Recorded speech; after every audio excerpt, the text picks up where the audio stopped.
Mas aerodynamic pag walang side mirror.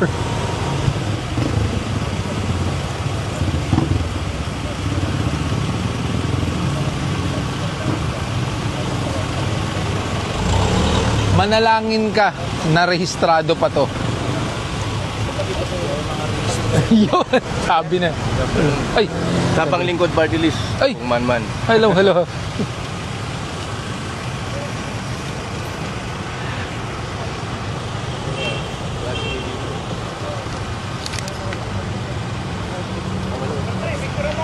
Baba lang ako. 3 months ang extension, ha? Pero last year ka pa expired, ha? May impound to.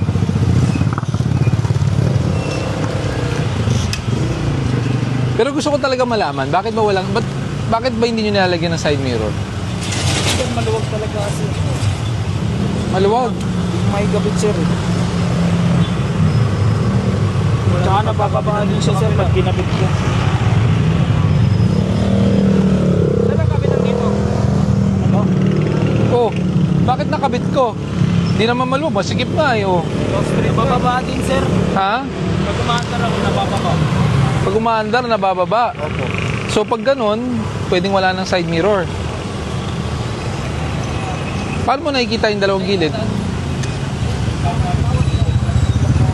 Hoy! Walang helmet. Walang helmet, kumanan. Oh. May lisensya ka. Pero ang violation mo, wala kang side mirror, wala kang helmet, pareho kayo, naka-chinelas ka. Pero may impound. Bakit? Expired ng registration mo. 3 months lang ang binibigay ng LTO. February 2025 pa, paso ang registration mo. 1 taon na. Sir, tigit na lang sir. Hindi. Talong natin sa pulis, ha? Tira mo. Sir, pag 1 year expired since February 2025, impoundable offense po ba yun o hindi? Oh, ayan ha. Para makapag-register na po sir. Hindi po pwede yun. Ini-impound po talaga ang expired registration. Kung expired ng lisensya mo, titikitan kita expired license. Pero valid registration. Ang problema mo, invalid registration ka. Pwede ba palagyan nyo ng side mirror yan? Vic. O 7. 07. Sige po, tabi muna natin. May departure tapos malikit. Isa nga dito, expired registration, walang helmet, walang side mirror, dress code violation. Impound to, pero may lisensya.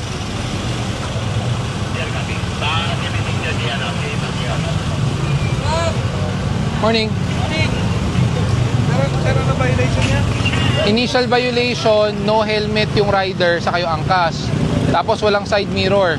Naka-dress code violation, naka-chinela sila pareho. Upon verification, expired ang registration since 2025. Which is impoundable offense yan. Lisensya mo yun? May lisensya naman. May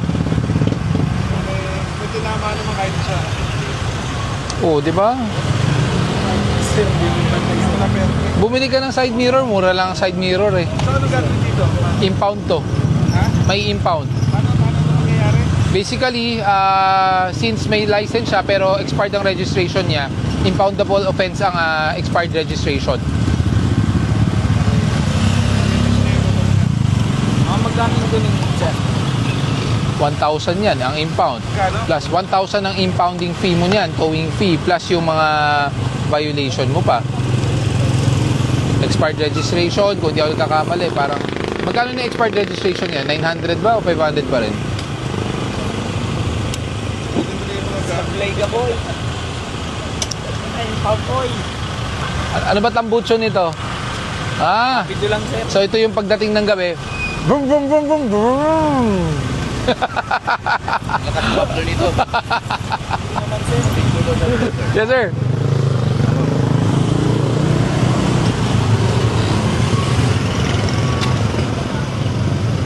Thank you sir. Thank you, ingat. Lagot ka. Bakit nakadamit ka ni Kong Franz? Baklasen sir. Nakapuntang ka na? Napuntang ka ba? Kuya, may gas ka pa ba? Wala na talaga. 1 bar, o sakto, napakaswerte mo. O, lahat yan, full tank na natin.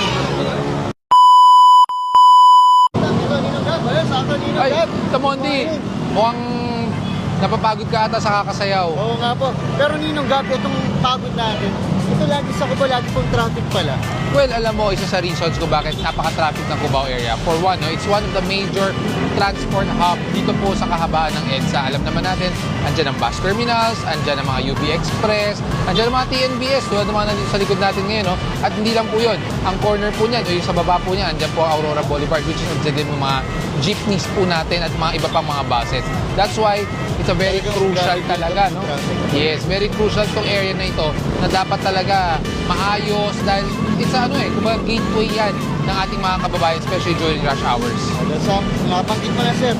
Mainit na traffic, mas sakto, may pampalamig tayo. Ay, sakto. Ayan nga. Papuntang na natin ito. Lucky. Ito yung Lucky Yogurt natin. Pakita natin. Pero habang tinitigman namin ni Ninong Gab ang Lucky Yogurt, ito, simulan na po natin ang papunta sa ating Lucky Riders. Yan. Ayan, papuntang na po natin. Papuntang. Oh, umpisahan na yung pag-full tank. Tapos, Sir Marlon, ito Lucky Yogurt. Sir, kumusta po? Ito ba, sir, yung yogurt natin? Okay ba, sir, na ito, medyo Yes. balik kasi makuto kanina. Maganda siya for breakfast dahil fresh and made siya. We make it locally, that's why much healthier siya. Zero preservatives, zero content. So daily fresh. Pwede ba siya sa mawalang laman? Yes, pwede. Mga bumabiyahe. Pwede rin siya for diabetic and lactose intolerant. Yung mga kumakain o makainom ng mga dairy products, pwede siya. Okay, sir, saan pa kayo galing? Binondo? Yes, sir. Ayan na, tama. Sir, kumusta traffic doon? Mula sa Binondo, papunta rito sa Cubao. As of 5 a.m., wala naman smooth sailing, wala tayong problem. Wala traffic. So medyo bandang 6 na pansin ko, medyo traffic. Kasi pumunta ako dito kaya na-traffic siya ng konti. Kasi walang MMDA. Di, biro lang. Ito na, sir. Simulan natin pamimigay ng libreng ano sa Yan. yogurt. At ito, tuloy-tuloy pa rin po. Ang ating libreng full tank. Oh, lahat yan. Full tank na natin. Oh, hello, morning. Ay, may kumuha na ba kayo ng yogurt? Di ba po eh? Dire-diretso mo na. Pareho naman sila ng gas, di ba?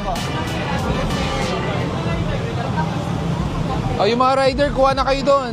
Libre yan, libre. Healthy pa yan, healthy.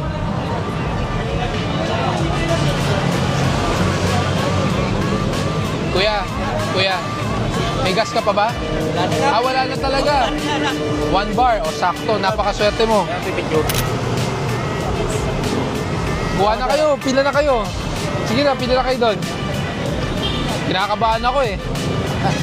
Pili na lang, sir. Oo. Kaya nga. Pili na lang kayo yogurt o full tank.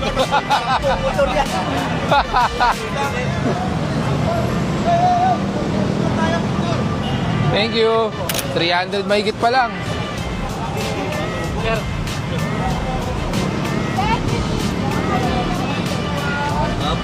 Sige, yun oh. Huwag aapaw ha, para hindi sayang gasolina. Thank you po. Next na. Sige, tuloy-tuloy mo yan. Okay. Magkano na ba yan?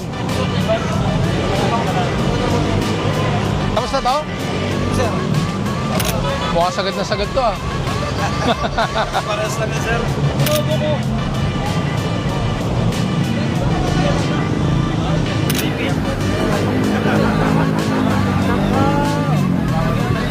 Lagot ka, lagot.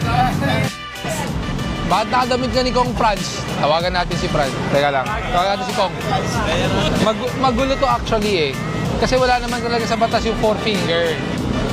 Pero yun yung basihan nila, 4 finger. Parang free lang. Oo. Diba? Medyo magulo to, pero pag sa LTO hindi papasa to. Basta wag kayo basta walang habal-habal ha. Wala, sir. Wala. Ngayon na makakatikim ng full tank. First time.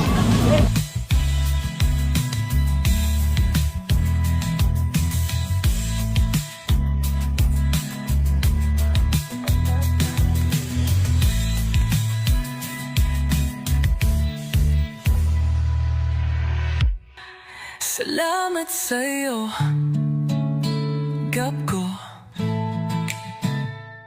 Gab ko on the